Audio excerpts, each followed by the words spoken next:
गर्मी की चपेट ऐसी है कि लोग बेहाल हैं।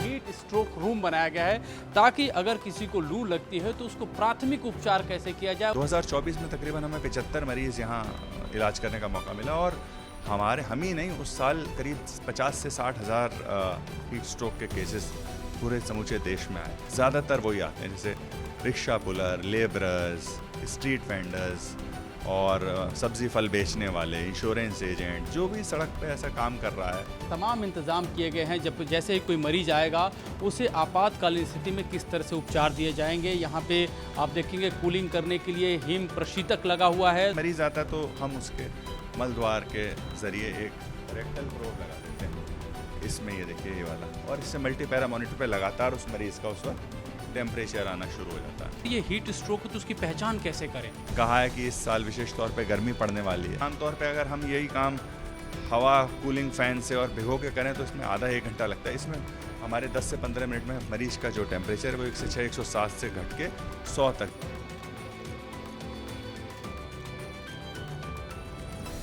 दिल्ली समेत पूरे उत्तर भारत में लू बह रही है और गर्मी की चपेट ऐसी है कि लोग बेहाल हैं। हम यहाँ पे दिल्ली के आरएमएल अस्पताल में हैं और हमारे पीछे देख सकते हैं कि मरीज जो है अलग अलग विंग के यहाँ पे मौजूद है। लेकिन मैं आपको लेकर के आया हूँ यहाँ देखिए इस अस्पताल में, आरएमएल अस्पताल जो दिल्ली का एक बड़ा अस्पताल है, यहाँ पे हीट स्ट्रोक रूम बनाया गया है ताकि अगर किसी को लू लगती है तो उसको प्राथमिक उपचार कैसे किया जाए, उसको तुरंत कैसे राहत मुहैया कराई जाए और लू से कैसे बचाया जाए। क्योंकि हाल ही में आपको बता दें कि महाराष्ट्र में लू के चलते 3 लोगों की मौत हो चुकी है और यहाँ आंकड़ा आगे बढ़ सकता है क्योंकि मौसम विभाग का कहना है, जो प्रेडिक्शन है कि आगामी दिनों में लू की चपेट जो है काफ़ी ज़्यादा बढ़ने वाली है। पूरा भारत जो है आपको बता दें कि अधिकांश हिस्सों में गर्मी का प्रकोप चल रहा है। हम आपको हीट स्ट्रोक रूम जो है इसके भीतर दिखाते हैं। हम यहाँ आरएमएल अस्पताल के हीट स्ट्रोक यूनिट में हैं जहाँ पे देखिए यहाँ पे तमाम इंतजाम किए गए हैं। जब जैसे ही कोई मरीज आएगा उसे आपातकालीन स्थिति में किस तरह से उपचार दिए जाएंगे। यहाँ पे आप देखेंगे कूलिंग करने के लिए हिम प्रशीतक लगा हुआ है, साथ ही साथ यहाँ पे बाथ टब है जिसमें कूलिंग दी जाएगी। सारी चीज़ों के बारे में चूंकि हम ज़्यादा डिटेल से जानते हैं, हमारे साथ डॉक्टर अजय चौहान जी हैं। चौहान साहब, पहले तो ये बताइए कि ये जो यूनिट बनी है इसका क्या महत्व है अभी के दौर में। महाराष्ट्र में 3 लोगों की मौत हो चुकी है अभी जब हम आप बात कर रहे हैं। जी, जैसा कि सर्वविदित है कि आजकल जलवायु परिवर्तन एक बहुत बड़ा विषय है और पाया गया कि 2024 मानव इतिहास के सबसे गर्म सालों में एक रहा, जब से 140 बरस से हमने टेम्परेचर रिकॉर्डिंग शुरू की। तो मिनिस्ट्री जो हमारी हेल्थ एंड फैमिली वेलफेयर है और इसके तत्वावधान में एक कमेटी फॉर्म हुई। उन्होंने कहा कि भाई ये तो बढ़ेगा, मतलब हीट स्ट्रोक की समस्या, और हमारा देश विशेष तौर से इस पर ग्रसित हो सकता। तो इसमें ये पाया गया कि क्या क्या लैक्यूना है, क्या क्या कमियाँ हैं जिसमें हम अपना हीट स्ट्रोक मैनेजमेंट भी सुधार सकें। तो ये हीट स्ट्रोक यूजुअली आमतौर पे 2 किस्म का होता है, क्लासिकल और एक्सर्शनल। तो एक्सर्शनल पे जो वर्ल्ड्स बेस्ट प्रैक्टिस है, विश्व की सबसे अच्छी प्रैक्टिस होती है इमर्शन कूलिंग। इमर्शन का तात्पर्य है कि गर्दन के नीचे मरीज को पानी में डुबो के बहुत शीघ्र ठंडा किया। हमारे पास कहीं और इस चीज़ की सुविधा नहीं थी पूरे देश में, तो फिर हमने ये पूरी तरह से हीट स्ट्रोक यूनिट डिज़ाइन किया, अपने सोचा विचारा कि क्या किया जाए, और ये भारत का first heat stroke unit functional हुआ 8 मई 2024। 2024 में तकरीबन हमें 75 मरीज़ यहाँ इलाज करने का मौका मिला और हम ही नहीं, उस साल करीब 50 से 60 हज़ार हीट स्ट्रोक के केसेस पूरे समूचे देश में आए। तो ये यूनिट एक तरह से दिशा निर्देश मार्गदर्शन करती है पूरे देश भर में, क्योंकि समस्या तो पूरे देश की है। तो इसमें हमारे यूनिट में देखिए 2 टब हैं इमर्शन कूलिंग के लिए, और इसमें एक रेफ्रिजरेटर है जो दिन में करीब 200 किलो बर्फ़ बना सकता है, और इसमें स्टोरेज में ही 100 किलो बर्फ़ रहती है हमेशा। ज़्यादातर वही आते हैं जैसे rickshaw puller, labourers, street vendors और सब्जी फल बेचने वाले, इंश्योरेंस एजेंट, जो भी सड़क पे ऐसा काम कर रहा है अतिरिक्त गर्मी में, तो उन सबको होता है। तो उसमें क्या करते क्या, जब मरीज़ आता है तो हम उसके मल द्वार के ज़रिए एक रेक्टल प्रोब लगा देते हैं। इसमें ये देखिए ये वाला, और इससे मल्टीपैरा मॉनिटर पे लगातार उस मरीज़ का उस वक्त टेम्परेचर आना शुरू हो जाता है। 50-70 किलो जब बर्फ़ मिला लेते हैं तो उतना टेम्परेचर हो जाता है। उसके उपरांत हम मरीज को इसमें डुबो देते हैं, गर्दन उसकी बाहर निकाल के पानी के, और गर्दन सिर के ऊपर भी स्पंज से पानी डालते रहते हैं लगातार, और पूरे पानी को चलाते रहते हैं ताकि हीट लॉस जितनी जल्दी हो सके उतना बेहतर।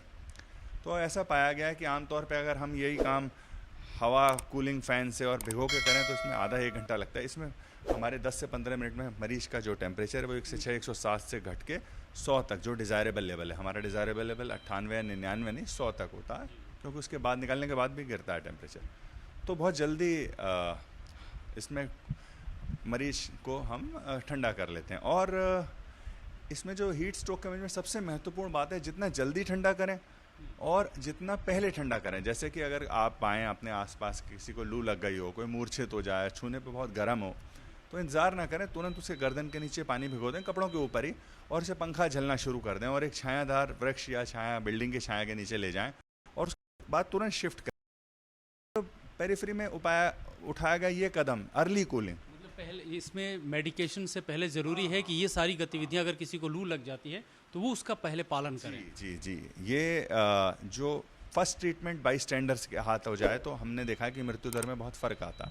ये तो हम यह इतना सारा हमने उपाय किस लिए करके ताकि तेज़ी ठंडक मिले, तो वहाँ से अगर हम शुरू कर देंगे तो और जल्दी मरीज़। इसमें सबसे पहला है मरीज़ को टेम्परेचर कम करना, दूसरे नंबर पे आता है डिहाइड्रेशन, यानी कि उसे फ्लूइड्स देना, फ्लूइड्स की कमी है वो सो हम ठंडे फ्लूइड जिसके अंदर रहते भी हैं तो वो हम करते हैं। लेकिन यही बुनियादी तौर पे इसके दो इलाज के। एक चीज़ देखा जाता है कि जो लू की समस्या ज़्यादातर जो पेश आती है, जैसे स्कूल जाने वाले बच्चे होते हैं, ग्राउंड में खेलने वाले एथलीट होते हैं, या फिर फैक्ट्रियों में काम करने वाले, खेतों में काम करने वाले मजदूर होते हैं, उनको ज़्यादा इन सब चीज़ों से जूझना पड़ता है। तो पहले चीज़ कि ऐसे वर्ग को लेकर के क्या सुविधाएं रखनी चाहिए, चाहे प्रिकॉशन रखना चाहिए इन लोगों को, और दूसरा अगर ये हीट स्ट्रोक है तो उसकी पहचान कैसे करें, क्योंकि पहचानना क्यों, लोग तो टैबलेट दवाई पैरासीटामॉल खा के सोचते हैं कि मैं छुटकारा ले लूँगा। जी, आपका सवाल बहुत ही बेहतरीन और बहुत ही प्रासंगिक सवाल है। आपके माध्यम से मैं अपने श्रमिक वर्ग के बंधुओं से, एथलीट से यही सब कहना चाहूँगा कि पहली बात कि अगर आप कठिन शारीरिक परिश्रम कर भी रहे हैं, मान लीजिए आपकी जीविका कमानी तो हमें आपको सबको पड़ेगी, तो चाहे थकावट हो ना हो, आप फॉल्स ब्रेवाडो यानी झूठी बहादुरी में मत पड़ें।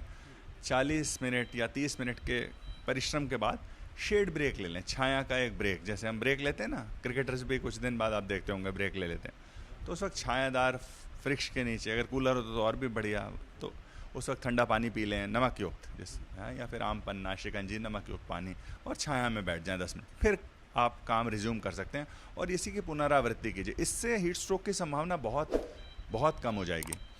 और इसके अतिरिक्त क्या है कि आपको कपड़े सूती लूज़ पहनने हैं, ढीले कपड़े जिसकी पोरोसिटी यानी छिद्र दर ज़्यादा हो, काफ़ी ज़्यादा पोरस कपड़े हों, हवा का आदान प्रदान आराम से हो जाए, सिर ढाँप के चलें।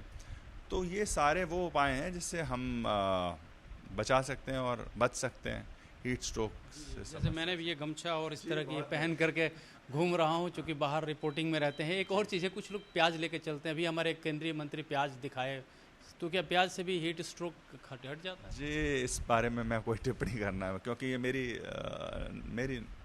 मैंने कभी इस बारे में नहीं जाना। चलिए, एक आखिरी सवाल ये कहता हूँ कि चूँकि ये आरएमएल ने ये जो है पहल शुरू की पहली बार 2024 में भी आपने देखा, 2025 भी आप देख रहे हैं, और इस समय के क्या हालात हैं अभी ताज़ा में, आप क्या देख रहे हैं? देखिए, 2024 एक बहुत ही विकट साल था हमारे लिए, और देखिए हमारे अस्पताल में तकरीबन 75 मरीज़ आए, और इतने बड़े इसके बाद भी हमारे यहाँ 27 अनफॉर्चुनेट दुर्भाग्यवश मृत्यु दर रही इसकी, 75 में से 27, माने लगभग आप देखिए 33, 34, 35% है, 1/3 पेशेंट्स, है ना। तो ये एक बार मैं कहूँ बहुत ही जानलेवा, इसमें बचाव ही सबसे बड़ा उपाय। और रही बात 25 की, 25 में बहुत ही अच्छी बात ये रही कि हमारे यहाँ कोई हीट एग्जॉशन के तो मरीज, हीट स्ट्रोक का नहीं आया, और उसके फलस्वरूप कोई मृत्यु भी नहीं देखी अस्पताल ने। 2026 में आज की तारीख तक, आज 27 अप्रैल 2026 तक एक भी मरीज़ नहीं आया हीट स्ट्रोक का। पर इस बार जो मीटरोलॉजिकल डिपार्टमेंट है, हमारा मौसम विभाग, उसने कहा है कि इस साल विशेष तौर पे गर्मी पड़ने वाली है ना, और दूसरी बात, इस साल मानसून की भी संभावना थोड़ी सी कम जो है वो बताई जाती है। तो मैं हमारी तैयारियां तो पूरी हैं, लेकिन फिर भी मेरी ईश्वर से प्रार्थना है कि ज़्यादा से ज़्यादा लोगों में इस बात का प्रचार प्रसार आप लोग करने में कामयाब हो पाएँ, ताकि हमें कम से कम इस समस्या का सामना इस पेरिफेरल यूनिट में करना पड़े।